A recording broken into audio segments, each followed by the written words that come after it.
Hello students, welcome to my YouTube channel Sahaj classes. तो जैसे हम एस्टेट पीजीटी केमिस्ट्री के पीवाईक्यू हैं वो डिस्कस कर रहे हैं, तो वहाँ पे हमारा ईयर है वो 2017 वाला रहता है। बाकी हमने 18, 19, 20, 21, 22, 23 वो कंप्लीट कर चुके हैं हम। तो यहाँ पे हमारे पास 17 वाला रहता है। अगर ये वीडियो लंबी ना हुई तो हम एक ही वीडियो में इसको कंप्लीट डिस्कस कर लेंगे, अदरवाइज हम 30 क्वेश्चन है उनको डिस्कस करेंगे। तो देखते हैं वो, क्योंकि यहाँ पे देखो जहाँ पे हमने ये 20 वाला डिस्कस किया है, 21 वाला किया है, 22, 23 वाला डिस्कस किया है ना, तो यहाँ पे मैक्सिमम जो क्वेश्चन आपको वही देखने को मिलेंगे सेम एज इट इज। तो इसलिए मे भी ये जल्दी हो जाए, और जैसे ही हमारा ये पेपर है वो अपलोड हो जाएगा उसके साथ ही नेक्स्ट डे मैं आपको बता दूंगी कि आपको इसकी जो कंप्लीट पीडीएफ है वो कैसे मिलेगी। तो देखो क्वेश्चन फर्स्ट में हमसे क्या पूछा गया है, the reactivity of borazine as compare to benzene is. जो रिएक्टिविटी होती है ना बोराजीन की, वो बेंजीन के कंपैरिजन में क्या होती है। तो हमारी बेंजीन है वो सबसे ज्यादा स्टेबल होती है, वो सबसे ज्यादा स्टेबल होती है तो वो रिएक्टिव नहीं होगी। तो रिएक्टिव कौन होगा, बेंजीन के रिस्पेक्ट में बोराजीन ज्यादा होगा। तो यहाँ पे हमारा मोर वाला ऑप्शन 2 है वो करेक्ट हो जाएगा। उसके बाद question 2, B2H6 has following 3 centre 2 electron bond. जहाँ पे सेंटर तो कितने हो, 3 हो, और इलेक्ट्रॉन तो 2 ही हो। तो यहाँ पे देखो एक हाइड्रोजन का सेंटर है, एक हाइड्रोजन का इलेक्ट्रॉन है, और यहाँ पे देखो एक वाले ब्रोमीन का, इसका हमने इसके साथ ले लिया। तो इस हाइड्रोजन का और इस ब्रोमीन का जो ये इलेक्ट्रॉन है वो इसके साथ होगा। ब्रोमीन में हमारे 3 ही इलेक्ट्रॉन होते हैं, तो 1 2 3 ऐसे करके। तो यहाँ पे देखो ये वाले, इसमें भी तो 3 तो सेंटर है और हमारे पास 2 इलेक्ट्रॉन हैं। ऐसे करके हमें ये बता सकते हैं कि कितने हैं। यहाँ पे देखो 1, और एक यहाँ से आएगा हमारे पास ये वाला 2। तो कितने, 3 सेंटर 2 इलेक्ट्रॉन बॉन्ड है 2। उसके बाद question 3, which of following complex does not show geometric isomerism. इनमें से जो कौन सा कॉम्प्लेक्स होगा वो ज्योमेट्रिक आइसोमेरिज्म नहीं दिखाता। तो ज्योमेट्रिक आइसोमेरिज्म कौन दिखाता है, जहाँ पे सिस ट्रांस की पॉसिबिलिटी हो। अब यहाँ पे देखो सिस ट्रांस बन सकता होगा ना, वही सिस ये दिखाएगा, ज्योमेट्रिकल आइसोमेरिज्म दिखाएगा। लेकिन यहाँ पे दो लिगेंड एक जैसे हैं, दो लिगेंड एक जैसे हैं, तो हम यहाँ पे हम बोल सकते हैं कि हम यहाँ पे ये बोल सकते हैं कि हमारे पास सिस ट्रांस है वो दिखाएगा। लेकिन यहाँ पे हमने, यहाँ पे भी हमारे पास पॉसिबिलिटी है, यहाँ पे भी है। लेकिन यहाँ पे देखो NiCO4, इसकी जो ज्योमेट्री होती है वो टेट्राहेड्रल होती है, सारे ही लिगेंड एक जैसे हैं। तो किस बेसिस पे हम ये बता सकेंगे कि वहां पे सिस ट्रांस बनेगा, नहीं बता सकते ना। तो क्वेश्चन 3 का ऑप्शन 2 है वो करेक्ट हो जाएगा। उसके बाद question 4, the antibiotic having bactericidal effect is. वो एंटीबायोटिक जिसका कौन सा इफेक्ट होता है, बैक्टीरिसाइडल इफेक्ट होता है, वो कौन सा हो जाएगा, पेनिसिलिन। ऑप्शन 1 आपका करेक्ट हो जाएगा। उसके बाद question 5, when 2 moles of benzene diazonium hydrogen sulphate react in presence of ethanol and copper powder. तो हमें वहां से क्या मिलेगा, एक प्रोडक्ट ए मिलेगा, साथ में N2 गैस मिलेगी, साथ में सल्फ्यूरिक एसिड मिलेगा। तो वहां पे हमें क्या मिलेगा हमें ये बताना है। तो हमें किसके 2 मोल लेने हैं, बेंजीन डाइजोनियम मीन्स N2+, और हाइड्रोजन सल्फेट है HSO4 नेगेटिव है। तो इसमें हमने क्या क्या डालना है, जब हम इसमें इथेनॉल डालेंगे C2H5OH डालेंगे, साथ में कॉपर डालेंगे, तो यहाँ पे हमें क्या मिलेगा, एक तो हमें नाइट्रोजन गैस मिल जाएगी, और एक हमें यहाँ पे H2SO4 मिल जाएगा, सल्फ्यूरिक एसिड। तो ये प्रोडक्ट है ना वो क्या होगा, बाइफिनाइल होगा। तो यहाँ से हमने, हमारे पास 2 मोल लिए ना हमने, इसके 2 मोल है, तो यहाँ से N2 जाएगा और यहाँ से हमें ये वाला जो प्रोडक्ट है वो मिल जाएगा बाइफिनाइल। तो ऑप्शन 3 हमारा करेक्ट हो जाएगा। उसके बाद question 6, when CH3CHO react with CH3CH2CHO in presence of dilute NaOH। हमें बताना है कि जब हमारे पास ये इथेनॉल होगा वो किसके साथ रिएक्ट करेगा, यहाँ पे किसके साथ रिएक्ट करेगा, 1 2 3 प्रोपेनॉल के साथ रिएक्ट करेगा NaOH की प्रेजेंस में। तो कौन सा प्रोडक्ट है वो नहीं बनेगा। तो यहाँ पे देखो ये वाली होती है एल्डोल रिएक्शन। तो यहाँ पे जो डबल बॉन्ड आएगा ना, एक कंडीशन है वो आप इसकी याद रखना कि जो ये डबल बॉन्ड यहाँ पे आएगा वो साथ के साथ कंजुगेशन में रहेगा। देखो वैसे तो इसके प्रोडक्ट कैसे बनते हैं, यहाँ पे एक एक प्रोडक्ट मैं आपको बना के दिखाऊंगी। साथ में हमारे पास है CH3 CH2 CHO। अब यहाँ पे क्या होता है, देखो बेस है हमारे पास, बेस क्या करेगा, ये वाला H भी निकाल सकता है, ये वाला H भी निकाल सकता है, तभी इसमें इतनी ज्यादा पॉसिबिलिटी होती है। ये वाला H अगर बेस ने निकाला तो हमारे पास यहाँ पे क्या आ जाएगा, नेगेटिव साइन आया, और फिर क्या होगा नेक्स्ट स्टेप में, ये ऐसे गया और इस नेगेटिव ने इस पे अटैक किया, तो हमारे पास क्या मिलेगा, CH3 CH2 C O negative आएगा। तो यहाँ पे क्या हो जाएगा, OH हो जाएगा। ऐसे यहाँ एक मिनट, O नेगेटिव है, देखो एक बार, O नेगेटिव आया और इस पे किसने अटैक किया, CH2 C double bond O H। Next step में ये वाला जो नेगेटिव है वो क्या ले लेगा, H ले लेगा, तो ये OH बन जाएगा। इससे नेक्स्ट स्टेप में क्या होगा, इस CH2 को हम ऐसे लिख सकते हैं, यहाँ से क्या चला जाएगा, H2O चला जाएगा। तो हमारे पास क्या मिला, CH2 C double bond OH। इस पे नहीं, इस वाली जो कार्बन है ना, इस पे डबल बॉन्ड आया है और इससे आगे वाली कार्बन पे ये लगा हुआ। तो ये वाला जो प्रोडक्ट है वो तो हमें मिलेगा यहाँ से। तो ठीक है, ये वाला प्रोडक्ट हमारा कौन से वाला हो गया, ऑप्शन 1 वाला हो गया, CH3 CH, हाँ डबल बॉन्ड CH और C डबल, बस इसकी जो बैलेंस है ना उसको आपने सेटिस्फाई करना है। अब यहाँ से ये वाला प्रोडक्ट तो हमें मिल गया, ठीक है। तो अब देखो ये वाला फर्स्ट कंडीशन, फर्स्ट वाला प्रोडक्ट है वो हमें मिल गया। सेकंड स्टेप में हो सकता है कि H वो है इस वाले की निकाल दे, इस वाले की निकालेगा तो ये यहाँ पे जाके अटैक करेगा। ऐसे हमें जो भी प्रोडक्ट मिलेंगे तो वहां पे जो हमारा डबल बॉन्ड होगा ना वो आपको कंजुगेशन में मिलेगा। जैसे यहाँ से मैं इसको निकाल लूंगी तो यहाँ पे ये वाला बॉन्ड ऐसे डिसोसिएट हो जाएगा। लेकिन ये वाला देखो किसी भी कंडीशन में हमारे पास यहाँ से इतनी दूर है वो डबल बॉन्ड नहीं आएगा। तो ऐसे करके हमें बताना था कि कौन सा नहीं बनेगा, तो ऑप्शन 4 है वो आपका किसी भी कंडीशन में नहीं बनेगा। तो क्वेश्चन 6 है, इसका ऑप्शन 4 है वो सही हो जाएगा।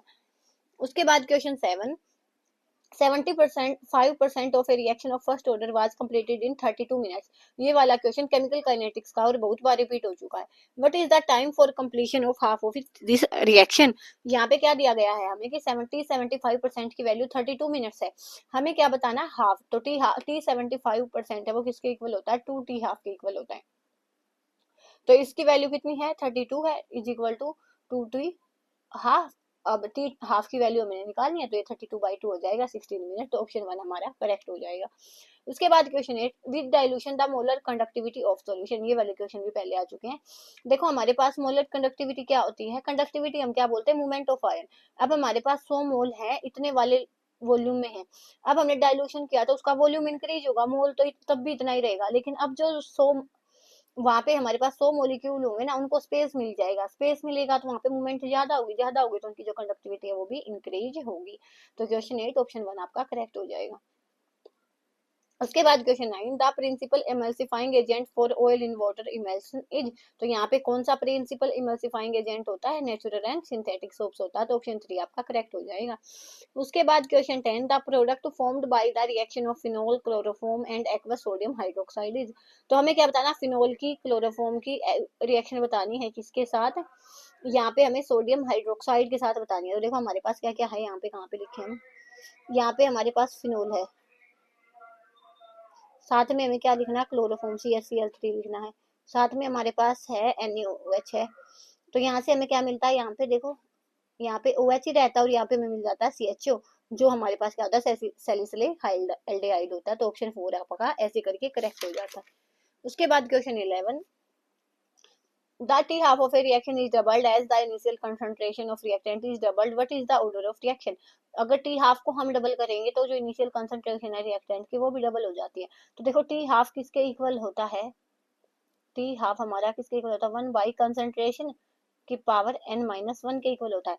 तो इन्होंने क्या बोला कि हमारे पास जब हमने T half को डबल किया तो सेकंड वाली कंडीशन क्या है कि जो हमारी कंसंट्रेशन है वो भी क्या हो गई, डबल हो गई। तो यहाँ पे ये वाली चीज सेम रहेगी। जब हम इसको डिवाइड करेंगे तो यहाँ पे देखो T हाफ से T हाफ कैंसिल, और ये वाली चीज इसकी यहाँ मल्टीप्लाई होती है, इसके ऊपर होती है, तो ये क्या हो जाएगा, 1/2 इज इक्वल टू, तो 2a0 हमारे पास ऊपर गया और नीचे हमारे पास बचा a0, और ओवरऑल की पावर क्या हो जाएगी n-1। तो a0 से a0 घटा तो हमारे पास क्या बचा 1/2, और हमारे पास ये बचा 2 की पावर n-1। अब देखो ये दोनों इक्वल बनाने हैं हमें। तो यहाँ पे ये कब इक्वल हो सकता है, जब हम इसको 2 की पावर -1 आए हमारा यहाँ पे, और 2 की पावर -1 कब आ सकता है, जब हम n की वैल्यू को 0 रखें। तो जैसे ही हम n की वैल्यू को 0 रखेंगे तो यहाँ पे क्या होगा, 0-1, तो ये हो जाएगा 2 की -1, और 1/2 इज इक्वल टू 1/2 हमारा आ जाएगा। ऐसे करके हमें करना। तो n क्या होता है, ऑर्डर ऑफ रिएक्शन होता है। तो हमारी जो रिएक्शन होगी वो क्या होगी, 0 ऑर्डर होगी। ऑप्शन 1 हमारा करेक्ट हो जाएगा। उसके बाद question 12, which of following is carbonate और ऑफ आयरन। इनमें से कौन सी जो कार्बोनेट और होती है आयरन की, वो होती है सिल्ड्राइट। ऐसा ही जिंक का पूछा जाता है, उसका कैलेमाइन आंसर होता है, वो भी क्वेश्चन बहुत बार रिपीट हुआ है। उसके बाद question 13, which structure of protein is related to specific sequence of amino acid. कौन सा जो स्ट्रक्चर है प्रोटीन का, वो किस विच किससे स्पेसिफिक सीक्वेंस होती है ना जो एमिनो एसिड की, उससे रिलेटेड होता है, तो वो होता है प्राइमरी। तो ऑप्शन 1 हमारा करेक्ट हो जाएगा। उसके बाद question 14, mix metal are mainly alloys of which of following. तो मिक्स मेटल है वो किसका एलॉय होती है, लेंथेनाइड्स का होती है। ऑप्शन 2 हमारा करेक्ट हो जाएगा। उसके बाद question 15, the unit cell parameter for hexagonal crystal system. देखो ये वाला सॉलिड स्टेट में एक टेबल दी हुई थी कंप्लीट, वहां से आपको करना था। तो इसके लिए हमारे पास एक साइड इक्वल नहीं होती और एक एंगल इक्वल नहीं होता, तो ऑप्शन 2 हमारा करेक्ट हो जाएगा हेक्सागोनल के लिए। एक बार जाके उसको देख लेना। उसके बाद question 16, which of following does not give iodoform reaction. Iodoform reaction कौन नहीं देगा, तो आयोडोफॉर्म रिएक्शन के लिए एक कंडीशन होती है कि यहाँ पे हमारे पास ये वाला ग्रुप हो, या तो ये वाला ग्रुप भी चल जाएगा। अगर ये वाला ग्रुप है हमारे पास तो इन दोनों में से होना चाहिए। तो यहाँ पे देखो 2 प्रोपेनल प्रोपेनोल, यहाँ पे इसको हम बनाएंगे तो मिथित मीन्स यहाँ पे ये ओल है, तो यहाँ पे आएगा एल्कोहल ग्रुप, और यहाँ पे 2 पोजीशन पे है ना, तो यहाँ पे लगाएंगे हम, और यहाँ पे इसकी वैलेंसी कंप्लीट हो जाए। तो यहाँ पे तो ये वाला ग्रुप है, ऐसे यहाँ पे भी मिलेगा, लेकिन फॉर्मल्डेहाइड क्या होता है, HCH होता है, तो यहाँ पे ये वाला ग्रुप नहीं है, तो ये नहीं देगा आयोडोफॉर्म रिएक्शन। तो क्वेश्चन 16 ऑप्शन 3 हमारा सही हो जाएगा। उसके बाद question 17, which of the following lanthanide has F4 configuration. तो हमें F14 है, सॉरी F4 नहीं, F14 कॉन्फ़िगरेशन है, वो किसकी होगी, तो वो होती है YB2+ की। वहां पे S में से इलेक्ट्रॉन चले जाते हैं और हमारे पास बच जाती है F14 की कॉन्फ़िगरेशन, तो हमारा ऑप्शन 4 है वो करेक्ट हो जाएगा। उसके बाद question 18, which of following solution have the lowest freezing point. तो कौन से सॉल्यूशन का फ्रीजिंग पॉइंट सबसे कम होगा, तो फ्रीजिंग पॉइंट क्या होता है, इन इनवर्सली प्रोपोर्शनल होता है आयंस के, तो जितने ज्यादा आयंस उतना ही फ्रीजिंग पॉइंट है आपका कम हो जाएगा। तो आयंस देखो सबसे ज्यादा किस में होंगे, देखो ग्लूकोज सक्रोज आयंस में डिसोसिएट नहीं होंगी। NaCl Na+Cl नेगेटिव में होगा तो यहाँ पे 2 आयन है, BaCl2 Ba2+ और 2Cl नेगेटिव में होगा तो यहाँ पे 3 आयन है। तो जितने ज्यादा आयन उतना फ्रीजिंग पॉइंट कम, तो हमसे लवेस्ट पूछा गया, तो ऑप्शन 4 हमारा करेक्ट हो जाएगा। उसके बाद question 19, the correct order of reactivity of following compound in SN2 reaction is. तो यहाँ पे देखो SN2 रिएक्शन में जो रिएक्टिविटी होगी वो कैसे दिखाते हैं हम, देखो SN1 में हमारे पास क्या होता है, SN1 में होता है कि टर्सरी कार्बोकेटाइन सबसे ज्यादा, सेकेंडरी देन प्राइमरी। लेकिन SN2 में इसका अपोजिट होता है, पहले वहां पे हम स्टीरिक हिंट्रेंस देखते हैं कि भीड़ भाड़ नहीं होनी चाहिए, उसके बाद सेकेंडरी, उसके बाद टर्सरी। ये वाला क्वेश्चन भी पहले रिपीट हो चुका है, तो यहाँ पे आपका क्वेश्चन 3 सही हो जाएगा, ऑप्शन 3 सही हो जाएगा। यहाँ पे प्राइमरी है, यहाँ पे भी प्राइमरी है, यहाँ पे सेकेंडरी और टर्सरी आपका वो सबसे लास्ट में होगा। उसके बाद question 20, atoms of element be formed HCP lattice and those of element A occupy 2/3 of tetrahedral void, what is the formula of compound. तो देखो HCP मींस क्या होता है, HCP और FCC एक बात होती है। हमें पता है कि FCC में जो लैटिस होती है या HCP होती है, तो वहाँ पे एलिमेंट कहाँ कहाँ प्रेजेंट होते हैं, एटम्स कॉर्नर्स पे प्रेजेंट होते हैं, तो वहाँ पे 8 पार्टिसिपेशन होता है। सॉलिड स्टेट का क्वेश्चन है। साथ में फेस पे होते हैं, तो वहाँ पे फेस का 2 के साथ वो होता है कॉन्ट्रीब्यूशन, तो यहाँ पे 3 और ये तो 4 होता है। उसके बाद हमारे पास टेट्राहेड्रल वॉइड कितनी होती है, वो 8 होती हैं। और इसमें कितना पार्टिसिपेशन दिया गया है, 2/3 दिया गया है। तो देखो लिखो ए का पार्टिसिपेशन कितना है, HC एलिमेंट ऑफ बी का है किसमें, HCP में है, तो 4 आएगा। ए का क्या है, 2/3 ऑफ टेट्राहेड्रल वॉइड, तो 2/3 ऑफ टेट्राहेड्रल वॉइड कितनी है, 8 है। ठीक है, तो यहाँ पे देखो इसको हम कैंसिल कर सकते हैं कैसे, एक बार इसको 3 है ना, फ्रैक्शन को मिटाना होता है यहाँ पे, इसमें हम 3 से मल्टीप्लाई करेंगे, तो यहाँ पे हमारे पास क्या आएगा, ए आएगा 8 2 16 और बी आएगा 12। तो यहाँ पे अब इसको जितना कैंसिल हम कर सकते हैं उतना कैंसिल करेंगे, तो हमने 4 से डिवाइड किया तो ये हो जाएगा A4B3, तो ऑप्शन 4 ऐसे करके हमारा करेक्ट हो जाएगा। उसके बाद question 21, which of following properties is incorrect for the solution to the Schrodinger wave equation. तो ये तो आपका क्वांटम से क्वेश्चन है अबव लेवल का। फाई मस्ट बी कंटिन्यूअस, तो फाई कंटिन्यूअस होनी चाहिए, सही बात है। Phi must be finite, finite होनी चाहिए। फाइव मस्ट हैव 3 वैल्यू, ये बात वाली बात कोई फिक्स नहीं है कि 5 की 3 ही वैल्यूज होंगी, तो ये वाला ऑप्शन हमारा गलत है, अब गलत ही हमसे पूछा गया है, तो ऑप्शन 3 हमारा करेक्ट हो जाएगा। उसके बाद question 22, which of following gases react with haemoglobin to form carboxyhaemoglobin. तो कौन सी गैस है वो इसके हेमोग्लोबिन के साथ रिएक्ट करेगी कार्बोक्सी हेमोग्लोबिन बनाने के लिए, तो हमारे पास होती है कार्बन मोनोऑक्साइड, तो ऑप्शन 1 हमारा करेक्ट हो जाएगा। उसके बाद question 23, which of the reaction of which of following with an azide do not form monophosphazenes. तो हमें बताना है इनमें से कौन से जो हमारे पास ये कंपाउंड यहाँ पे नीचे दिए गए हैं ना, किसकी जो रिएक्शन होने के बाद वहां से हमें मोनोफॉस्फाजीन नहीं मिलेगा, तो वो P2O5 में नहीं मिलेगा, तो ऑप्शन 2 हमारा करेक्ट हो जाएगा। उसके बाद क्वेश्चन 24, ये वाली हमें रेजोनेटिंग स्ट्रक्चर्स दी गई है, हमें बताना है कि कौन से की सबसे ज्यादा स्टेबिलिटी होगी इस वाले कंपाउंड के लिए। तो देखो सबसे पहले स्टेबिलिटी उसकी आती है जहाँ पे कोई भी चार्ज नहीं हो, तो यहाँ पे चार्ज है, यहाँ पे चार्ज है, यहाँ पे नहीं है, तो 1 हमारा सबसे आगे रहेगा, तो 1 हमारा एक ही ऑप्शन में सबसे आगे दिया गया है, ऑप्शन 2 करेक्ट हो जाएगा। उसके बाद यहाँ पे देखो, यहाँ पे ऑक्सीजन पे नेगेटिव चार्ज है और इलेक्ट्रोनेगेटिव एटम है, वो नेगेटिव चार्ज को स्टेबलाइज करेगा, लेकिन कभी भी इलेक्ट्रोनेगेटिव एलिमेंट पे पॉजिटिव चार्ज नहीं आएगा। तो पहले 1, उसके बाद 2, उसके बाद 3, तो हमारा ऑप्शन 2 है वो करेक्ट हो जाएगा। उसके बाद question 25, in presence of which catalyst high density polythene is formed, किस कैटलिस्ट के प्रेजेंट में हाई डेंसिटी पॉलीथीन है वो बनेगा, when addition polymerisation of ethene takes place in a hydrocarbon solvent, जहाँ पे जब एडिशन पॉलीमराइजेशन होगा ना इथीन का, तो वहां पे किस कैटलिस्ट के परसेंस में जो हाई डेंसिटी पॉलीथीन हमें मिलेगा, तो वो मिलेगा जुपिलर नाटा कैटलिस्ट में। ये आगे उसका जो आगे चेन बढ़ती जाती है ना, उसको स्टॉप कर देता है, स्टॉप करेगा तो उसकी जो डेंसिटी है वो ज्यादा हो जाएगी, क्योंकि लंबी चेन है, डेंसिटी कम होती जाएगी। Question 26, glucose on reaction with bromine water gives, glucose है वो ब्रोमीन वाटर के साथ रिएक्शन करेगा तो क्या देगा। तो ये वाला क्वेश्चन बहुत बार रिपीट हुआ है कि ग्लूकोज है वो ब्रोमीन वाटर के साथ रिएक्शन देगा, तो जब HI होता है तो वहां पे एक बार HI के साथ देता है, एक बार वहां पे हमें उसके साथ HNO3 के साथ देता है, कई बार यहाँ पे Br2 के साथ दे देता है। तो जब आपकी उसकी HI के साथ होगी तो वहां पे एनहेक्सेन हमें मिलता है, और ब्रोमीन वाटर के साथ होगी तो ग्लूकोनिक एसिड मिलता है, और HNO3 के साथ होगी तो वहां पे सल्फ्यूरिक एसिड हमें मिलता है। तो ऑप्शन 3 फिलहाल के लिए, क्योंकि यहाँ पे ब्रोमीन वाटर पूछा गया है ना, तो ऑप्शन 3 सही हो जाएगा। उसके बाद question 27, which allotropic form of phosphorus shown chemiluminescence, इनमें से कौन सी जो एलोट्रोपिक फॉर्म है फॉस्फोरस की वो क्या दिखाएगी, केमिलोमिनेसेंस दिखाएगी, तो व्हाइट फॉस्फोरस है। ये वाला क्वेश्चन भी बहुत बार रिपीट हुआ है। उसके बाद question 28, in geographical representation of Charles law, जब हम चार्लेज लॉ का ग्राफ बनाते हैं ना, तो वहां पे स्ट्रेट लाइन मिलती है हमें किस किस के बीच में। तो देखो चार्लेज लॉ में क्या होता है, प्रेशर कांस्टेंट होता है, तो प्रेशर के अलावा हमारे पास क्या बचा, वॉल्यूम और टेम्परेचर। जो चीज कांस्टेंट होती है उसको हम प्लॉट में नहीं लेते, बची हुई चीज को लेते हैं। जैसे बॉयल्स लॉ होता है, वहां पे हमारा टेम्परेचर कांस्टेंट होता है, तो वहां पे जो ग्राफ बनेगा वो वॉल्यूम और प्रेशर के बीच में बनेगा। लेकिन यहाँ पे चार्लेज लॉ है, इसमें क्या होगा, प्रेशर कांस्टेंट है तो वॉल्यूम और टेम्परेचर के बीच ग्राफ बनेगा, तो ऑप्शन 3 हमारा सही हो जाएगा। उसके बाद what is the number of moles of helium in these atoms of, ये तो यहाँ पे देखो हमें पता है कि 6.022 मल्टीपल 10⁻23 में कितने मोल होते हैं, 1 मोल होते हैं। अब यहाँ पे इसके 2 के साथ मल्टीप्लाई की गई है, तो यहाँ पे 2 के साथ हो जाएगी, तो कितने मोल हमें मिलेंगे, 2 मोल मिलेंगे, ऑप्शन 1 हमारा करेक्ट हो जाएगा।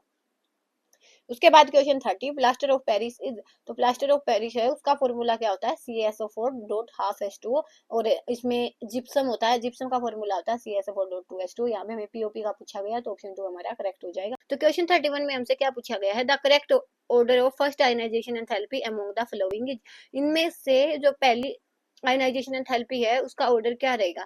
तो देखो आयनाइजेशन का मतलब क्या है कि वहां पे इलेक्ट्रॉन को डोनेट करना है, इलेक्ट्रॉन डोनेट है, वो मेटल है, वो इजीली इलेक्ट्रॉन है वो डोनेट कर देंगे।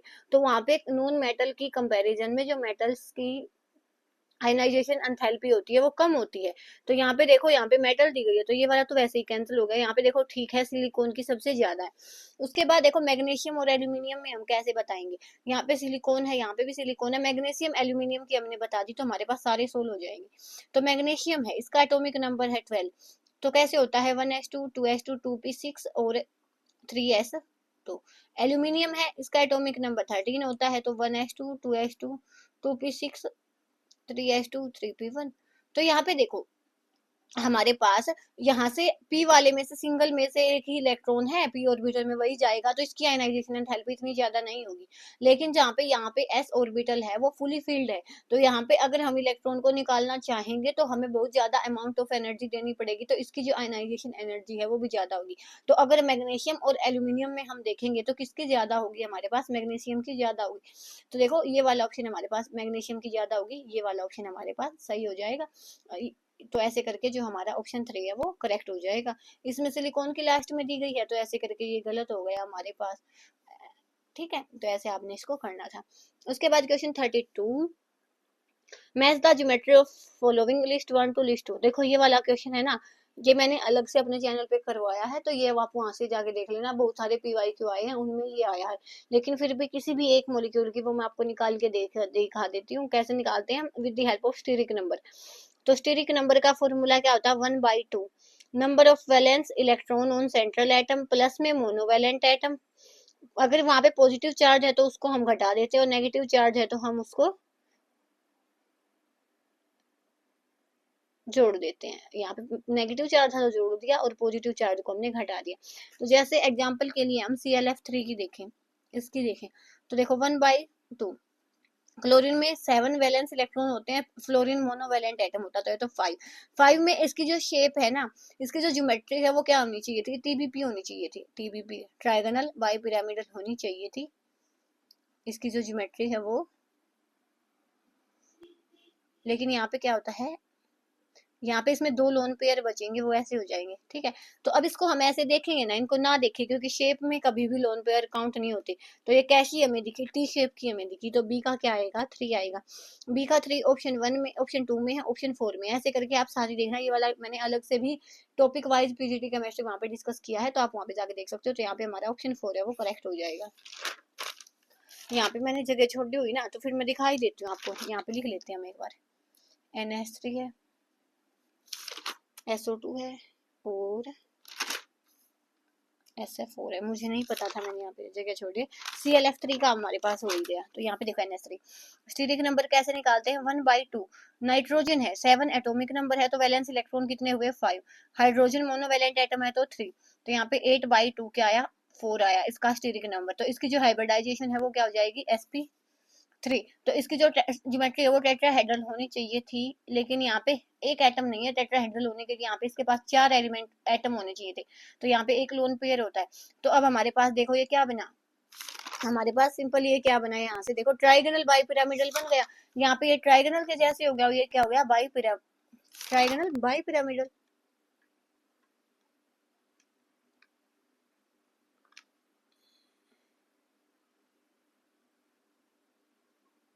यहाँ पे बाई नहीं है, देखो ऐसे हो जाता है कई बार, है ना, यहाँ पे बाई नहीं है, लेकिन पता नहीं क्यों मैं बाई पढ़ रही हूँ यहाँ पे। ये बात सही है, ट्राइगोनल पिरामिडल हो जाएगा। यहाँ पे एक ही पिरामिड है ना, यहाँ पे इसीलिए ये पिरामिडल होगा। तो कई बार ऐसे हो जाता है कि यहाँ पे सामने पिरामिडल है, लेकिन पता नहीं क्यों मैं बाई पिरामिडल पढ़ रही थी इसको, ठीक है। तो यहाँ पे हमारे पास हो गया इसका ट्राइगोनल पिरामिडल, उसकी हमारी T शेप हो चुकी है। अब यहाँ पे इसका स्टेरिक नंबर निकालेंगे तो 1/2। सल्फर में वैलेंस इलेक्ट्रॉन, सल्फर का एटॉमिक नंबर 8 होता है, तो 2O6 करके 6 हो जाएगा। ऑक्सीजन डाइवेलेंट है तो ये हमने नहीं लेना। तो ये क्या होता है, इसका जो स्टेरिक नंबर है वो क्या आएगा, 3 आएगा। तो हमारे पास इसकी जो ज्योमेट्री होती है वो कैसी होती है, यहाँ पे ऐसे करके बेंट होती है। तो ये हमारे पास क्या होगा, बेंट। उसके बाद SF4 1/2। सल्फर में वैलेंस इलेक्ट्रॉन कितने होते हैं, 6। फ्लोरीन क्या है, मोनोवैलेंट एटम, तो 10/2 5। अब ये भी क्या होना चाहिए था, हमारे पास TBP होना चाहिए था। अगर हम इसकी ज्योमेट्री की बात करेंगे तो हमें बतानी शेप, तो ये कैसे होगा, TBP हम इसको बनाएंगे ना जब, तो ये हो जाएगा ऐसे S F F F F, और यहाँ पे ऐसे हो जाएगा। तो इस शेप को हम क्या बोलते हैं, शीशा। तो इसकी जो हमारी शेप आ जाएगी वो शीशा आ जाएगी। ऐसे करके जो हमारा ऑप्शन 4 है वो करेक्ट हो जाएगा। उसके बाद question 33, at the absolute zero temperature the entropy of A perfectly crystalline solid become zero. ये वाली तो सिंपल लॉ की स्टेटमेंट है कि एब्सोल्यूट जीरो पे जो टेम्परेचर, एब्सोल्यूट जीरो टेम्परेचर अगर हमने लिया तो वहां पे एंट्रोपी अगर हमें देखनी है परफेक्टली क्रिस्टलाइन सॉलिड की, वो जीरो हो जाती है। तो हमारे पास थर्ड लॉ है ना थर्मोडाइनेमिक्स का, उसके द्वारा बताई गई है। तो ये आपका क्लास 11 से क्वेश्चन है। उसके बाद question 34, what are the coefficient of FeS2O Fe3O4 and H2 required for balancing chemical equation. तो ये वाली इक्वेशन पहले भी आई है, हमने बैलेंस करके भी देखी है। तो जब हम इसको बैलेंस करेंगे ना, देखो यहाँ पे 3 Fe है, तो हम सबसे पहले Fe को बैलेंस करें तो यहाँ पे 3 आना चाहिए। तो हमने यहाँ पे 3 लगाया। उसके बाद हमारे पास ऑक्सीजन और हाइड्रोजन बचते हैं। तो यहाँ पे हमारे पास 4 ऑक्सीजन है, तो 4 ऑक्सीजन है तो हमने यहाँ पे 4 लगाया। अब हमारे पास ऑक्सीजन है और आयरन, वो तो बैलेंस हो गया, लेकिन हाइड्रोजन यहाँ पे क्या होगी, 4 2 जा 8 होगी, और यहाँ पे हाइड्रोजन 2 है तो हमने 4 से मल्टीप्लाई किया। तो ऐसे करके ऑप्शन 2 है हमारा वो करेक्ट हो जाएगा। उसके बाद question 35, which hydrocarbon on warming with mercuric sulphate and dilute sulphuric acid forms carbonyl compound, इनमें से कौन सी जो हाइड्रोकार्बन है जब हम उसको HgSO4 के साथ डालेंगे ना, ये वाला क्वेश्चन इतनी बार रिपीट हुआ, पता नहीं कितनी बार, 4-5 साल के पेपर हमने, 7 इयर्स के पेपर हमने डिस्कस किए, तो 2-4 बार तो ये पक्का आया ही आया। यहाँ पे कई बार इसको ऐसे पूछ लेते कि यहाँ पे एल्काइन मिलेगी, कई बार पूछ लेते हैं कि एल्काइन में यहाँ पे हमने ये डाला तो वहां पे हमें कार्बोनिल कंपाउंड मिलेगा, ऐसे ही घुमा फिरा के देते हैं इसको। उसके बाद question 36, which of the following pairs has same bond order, तो इनमें से कौन से जो पेयर्स होंगे उनका बॉन्ड ऑर्डर सेम होगा, तो ये वाला केमिकल बॉन्डिंग का टॉपिक रहेगा, ये भी मैंने ऐसे एक्सप्लेन किया। फिलहाल आप देखो यहाँ पे, देखो आप इसका तो सीधा ही आंसर लगा सकते हो, आपको इसका एमओ डायग्राम बनाने की आवश्यकता नहीं है, अदरवाइज आप बना सकते हो। देखो नाइट्रोजन है, नाइट्रोजन को ऑप्शन 1 देखो, नाइट्रोजन में हम ऐसे ट्रिपल बॉन्ड लगाते, बॉन्ड ऑर्डर मींस कितने बॉन्ड बनेंगे, क्लोरीन में सिंगल होता, तो यहाँ पे तो सेम नहीं हुआ, तो ऑप्शन 1 गलत है। ऑप्शन 2 में ऑक्सीजन में हम डाई होते हैं, तो फ्लोरीन में हमारे पास 1-1 होता, तो ये भी गलत है। ऑप्शन 4 में क्या होगा, हमारे पास ऑक्सीजन में 2 है और हमारे पास नाइट्रोजन में ट्रिपल होता, तो ये भी नहीं होगा।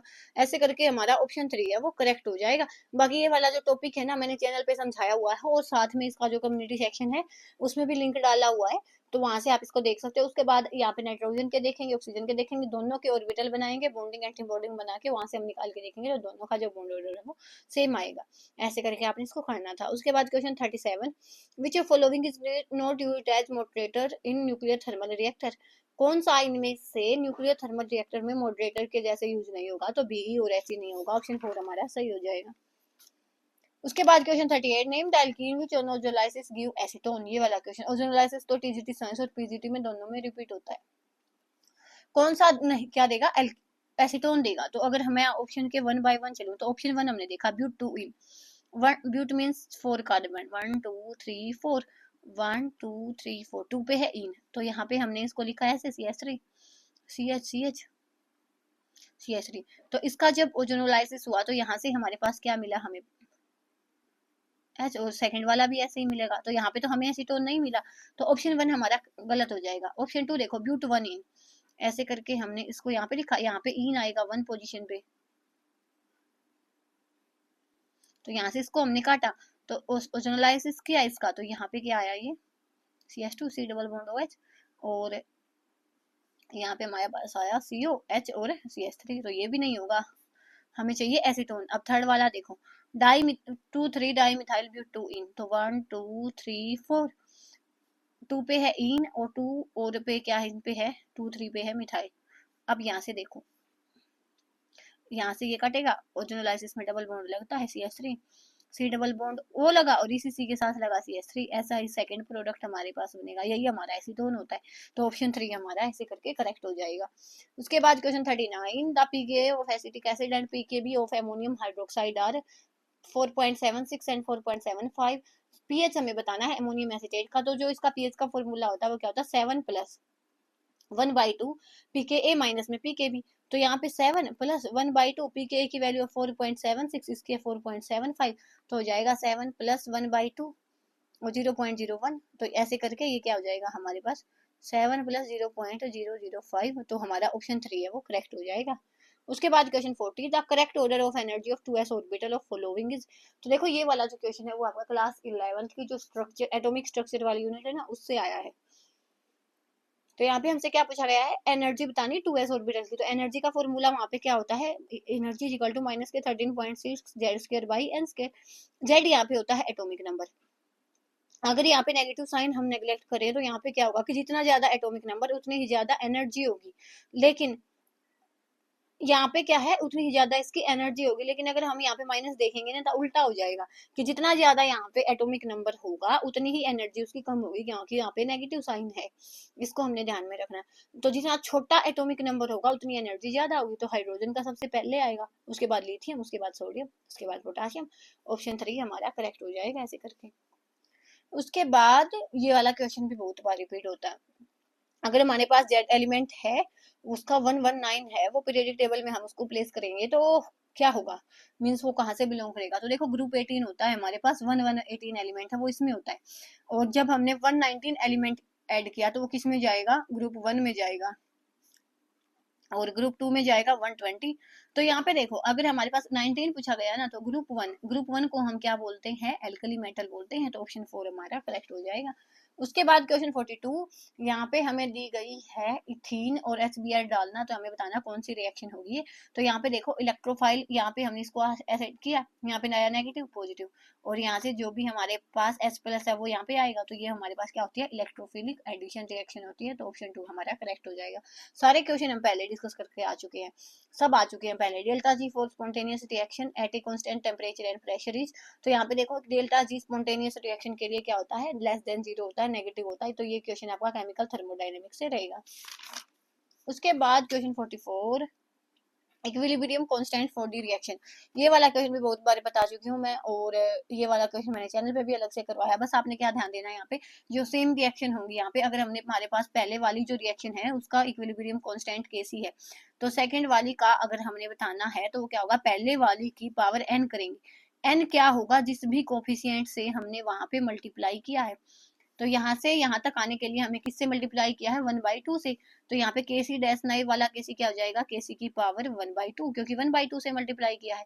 तो यहाँ पे under root Kc means option 4 है वो करेक्ट हो जाएगा। बिल्कुल अच्छे से मैंने अलग से एक्सप्लेन किया, आप चाहो तो देख सकते हो।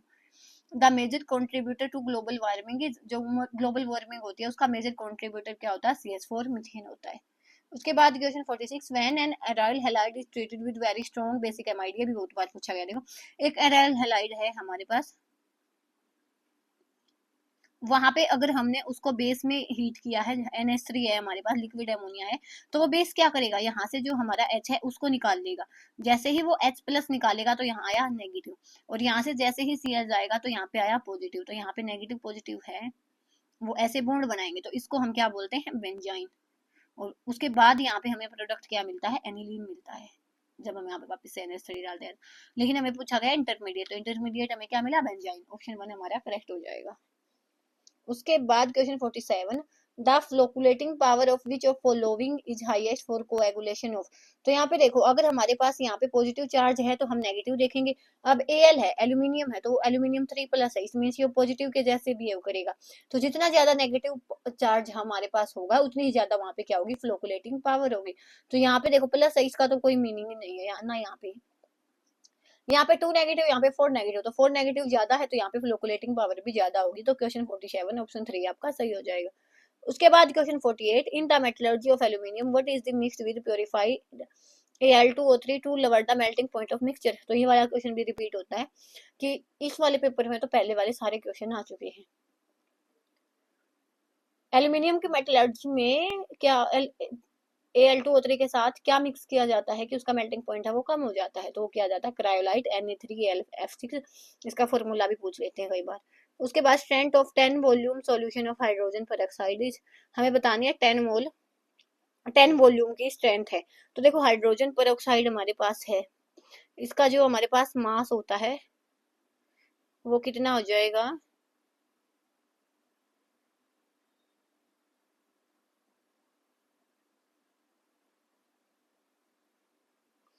हमारे पास हाइड्रोजन पर ऑक्साइड है, इसका जो हमारे पास कंप्लीट, जो देखो पहले इसकी रिएक्शन हमने लिखी, H2O2 है, यहाँ पे O2 मिला, यहाँ पे H2O मिला, उसके बाद हमने बैलेंस करके ये वाली इक्वेशन लिखी है। तो यहाँ पे इसके 2 मोल है, यहाँ से हमें मिला 68 ग्राम मास है, और यहाँ पे हमें पता है कि मोलर मास किसके इक्वल होता है, 22.4 लीटर के इक्वल है। यहाँ पे बस हमें पता होना चाहिए था कि कितनी हाइड्रोजन पर ऑक्साइड है वो यूज हुई है। तो देखो 22.4 लीटर किसके लिए होता है, 68 ग्राम के लिए होता है। अगर 1 लीटर हम करेंगे तो वो आएगा 68/2 22.4, और 10 के लिए हमें बताना, तो मल्टीप्लाई में 10। तो ऑप्शन 1 ऐसे करके हमारा करेक्ट हो जाएगा। उसके बाद the outer electronic configuration of niobium is, तो ऑप्शन 1 44 5s1 हो जाएगा। वैसे तो देखो ये वी नोबिटा ऐसे नीचे आता है, तो यहाँ पे इसके अकॉर्डिंग हमारा इसका होना था 4d3 5 3d3 होता है इसका 4s2, तो इसके अकॉर्डिंग इसका होना था 4d3 और 5s2, लेकिन यहाँ पे क्या होता है, एक्सेप्शन होता है, यहाँ पे 3 ना होके 4 होता है। तो ऑप्शन 1 हमारा करेक्ट हो जाएगा। उसके बाद question 51, what weight of copper deposit when 1 Faraday of electricity pass through cubic salt, ये वाला क्वेश्चन है वो मैंने चैनल पे भी एक्सप्लेन किया है फेराडे लॉ के नाम से, estate PGT chemistry topic wise में, और बहुत बार रिपीट हो चुका, तो इस क्वेश्चन को हम वैसे ही डिस्कस करेंगे। तो ऑप्शन 2 हमारा करेक्ट हो जाएगा। उसके बाद क्वेश्चन 52, यहाँ पे देखो वहाँ पे स्टेरिक नंबर वाला क्वेश्चन था, यहाँ पे भी स्टेरिक नंबर वाला क्वेश्चन है। ये मैं बहुत बार करवा लिया है, और अलग से चैनल पे जो भी टॉपिक रिपीट होता है वो मैंने करवाए हैं, तो आप वहां से जाके देख लेना। यहाँ पे जो हमारा ऑप्शन 3 है वो करेक्ट हो जाएगा, DCBA। कोई भी एक निकाल के दिखा देती हूँ मैं, जैसे वहां पे हमने स्टेरिक नंबर से निकाला था XGF6, देख लो। तो 1/2 यहाँ पे वैलेंस इलेक्ट्रॉन होते हैं 8 और यहाँ पे 6, तो यहाँ पे होगा 14/2 तो 7। तो 7 के लिए हमारी जो हाइब्रिडाइजेशन होती है वो क्या होती है sp3d3 क्योंकि 3 और 3 6 और 1 7, तो हमारे पास 2 का क्या आएगा C आएगा। 2 का C इसमें है इसमें है, तो इन दोनों में से ऑप्शन आएगा, तो ऑप्शन 3 हमारे पास करेक्ट है। तो यहाँ पे एक और दिखा देती हूँ मैं XgO3, जैसे 1/2 Xg और वो क्या है डाइवेलेंट है, तो मोनोवेलेंट है, तो 4 आएगा। ऑप्शन 1 वाला है ना ये 4 है, तो क्या आएगा इसकी हाइब्रिडाइजेशन sp3। तो फर्स्ट का क्या आएगा हमारे पास डी आएगा, तो फर्स्ट का डी इन दोनों में है और सेकंड का सी इसमें है, तो ऑप्शन 3 करेक्ट हो जाएगा। बाकी दोनों के आप निकाल के देख लेना।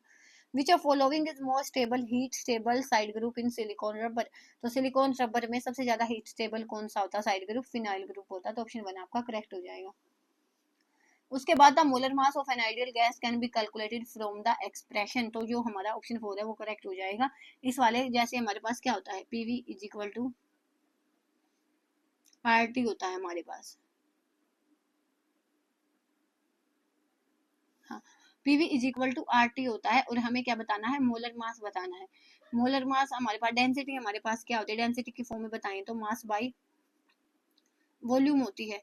मास बाई वॉल्यूम हमारे पास हमारी जो डेंसिटी होती है, और यहाँ पे क्या होता है नंबर ऑफ मोल्स नहीं होते साथ में, तो ये क्या हो जाएगा एन क्या है नंबर ऑफ मोल्स है। नंबर ऑफ मोल्स क्या होते हैं given mass divide by molar mass, और साथ में हो जाएगा RT।